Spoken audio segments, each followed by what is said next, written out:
자기가 좋아하는 책을 읽는 순간 책 속에 쫙 빠져들어가 가지고 금방 독서산매경에 들어가 버리고 그 책을 밤을 새도록 다 읽어버리잖아요. 그런 경험이 있으시죠? 명상도 마찬가지입니다. 명상이 너무 재미있고 즐거운 때가 와요.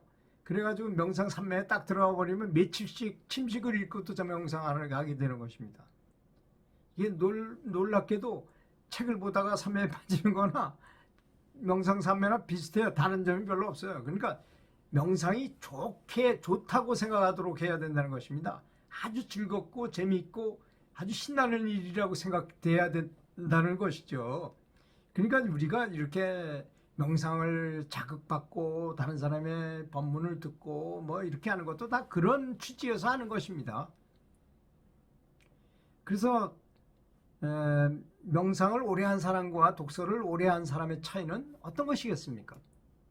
물론 책을 읽는 목표와 지식에 대한 열정, 지적 호기심이라는 거 있잖아요. 뭘 배우면 아주 즐거워하는 그런 호기심, 이런 것에 따라서 현격한 차이가 있기는 한 것입니다. 그렇지 않습니까? 그래서 명상도 마찬가지예요. 목표와 지식에 대한 열정, 지적 호기심, 과연 영적으로 진보하면 어떤 현상이 일어날 것인가 하는 이런 나는 누구인가 뭐 이런 것에 대한 얘기나 비슷한 것이죠. 그래서 이제 독서를 어떻게 어떤 책을 골라 읽었느냐 하는 것은 매우 중요하고 목표 달성도도 전혀 다르게 나타날 것입니다. 그저 단순히 재미로 흥미 위주의 만화책이나 읽는 사람으로부터 성경이나 불경 같이 진리에 관한 심오한 가르침을 신과 교류함으로 깊은 환희심을 느끼면서 직접 느껴가면서 그리고 책을 읽는 그런 사람과는 전혀 차원이 다르기 마련이 아니겠습니까? 그 책도 이 등급이 너무나 많잖아요. 정말 형편없이 읽으면 오히려 내 정신적 등급이 떨어지는 그런 책도 있고, 어떤 책은 한 번만 읽어도 영적 등급이 한 번에 쫙 올라갈 수 있는 그런 책도 있습니다. 그렇게 책을 쓴 사람의 정성과 그 사람의 수행 공력이 그대로 탑재되어 있는 것이 책이라고 본다면, 책의 저자에 따른 독서의 효과는 엄청나게 차이가 많다는 것을 알 수 있겠습니다. 예를 들자면 이런 것입니다. 뱃사공을 아주 오랫동안 했어요. 한 10년, 20년 한 사람이 한 사람하고 조정서수 아시죠? 조정 배 빨리 가는 걸 목표로 하잖아요. 이거는 단 1년만 한 사람하고 서로 빨리 가기 내기를 한다고 생각해 보십시오. 10년 한 사람이 이길까요?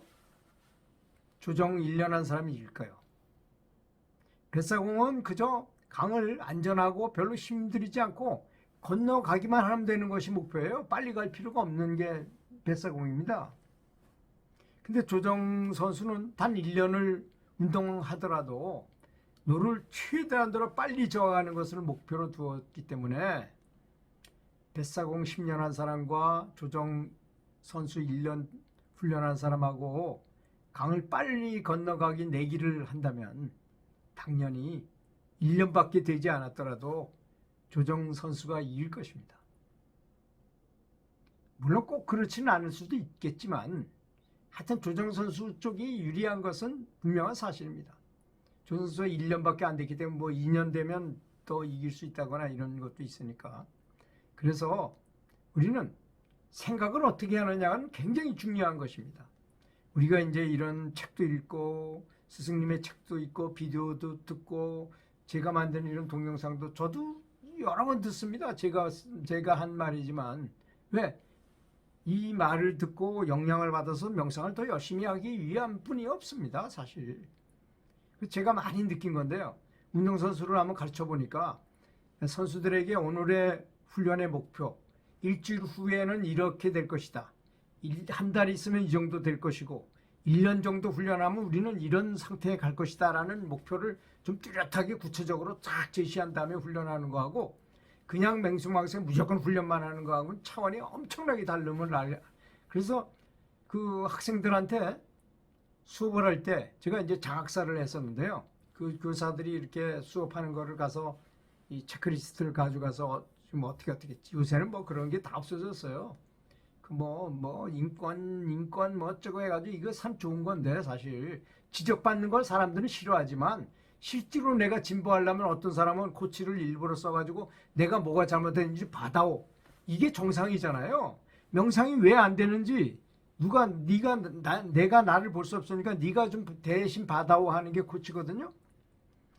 조코비치 같은 선수가 자기가 테니스를 못 쳐가지고 코치를 비싼 돈 들여서 코치를 임명해서 그 사람의 조언을 들을까요? 그렇지 않습니다. 누군가 옆에서 조언한다는 것은 너무나 좋은 것입니다.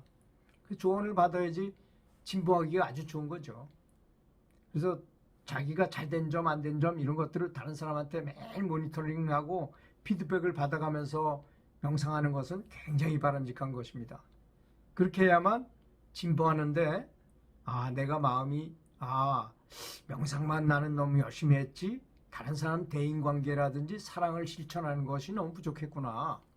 나는 명상만 많이 하면 무조건 높은 등급에 갈 줄 알았더니 전혀 그런 게 아니었었구나. 이런 걸 깨닫지 못한다면요.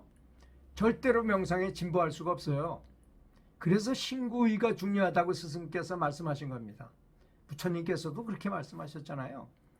이게 명상만 열심히 제가 이제 그런 체험이 있다고 그랬잖아요.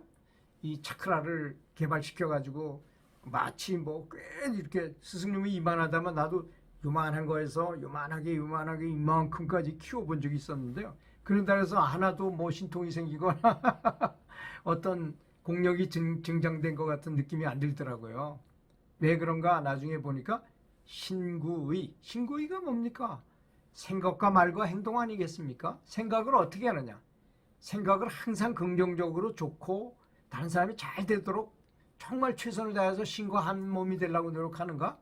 이런 거 말할 때 항상 온화하고 부드럽고 좋은 말만 하는가? 남편이 조금 무슨 잘못했다 해서 남자하고 여자는 굉장히 달라요. 남자는 성큼성큼하고 세밀하지 못합니다. 그게 큰 단점이에요.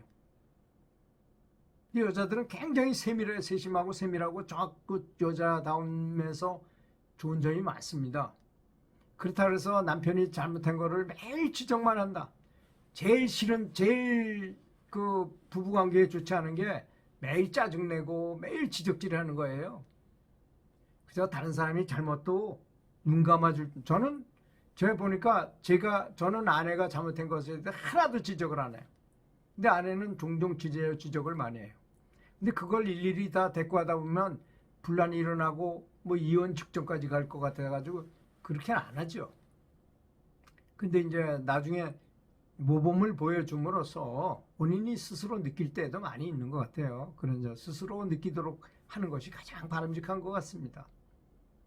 저절로 교훈을 느끼게 돼 있어요. 사람은 내가 너무 노력하지 않아도 내가 바른 행동을 하고 제대로 하다 보면 아무리 그런 사람도 자기가 뛰어난 것 같이 그렇게 세심하고 잘하는 것 같아도 다 단점이 있게 마련해. 사람마다 없는 사람이 어디 있습니까? 사람이 단점이 없다면 그거는 인간도 아닌 거예요, 사실. 그렇지 않은가요? 그래서 그렇게 명상산매에 들기 위해서는 그 목표를 어떻게 구체적으로 뚜렷하게 두느냐 하는 것을 다시 자꾸 제3에 확인하고 또 다시 내가 뭐가 잘못됐는지. 그래서 스승께서 우리에게 줬던 수행 점검표 있죠. 매일 점검하라는 그 점검표를 보고 항상 자기를 점검해서 내가 뭐가 잘못됐는지 이런 걸 체크하는 것이 아주 지극히 바람직한 것이라고 저는 생각합니다. 감사합니다.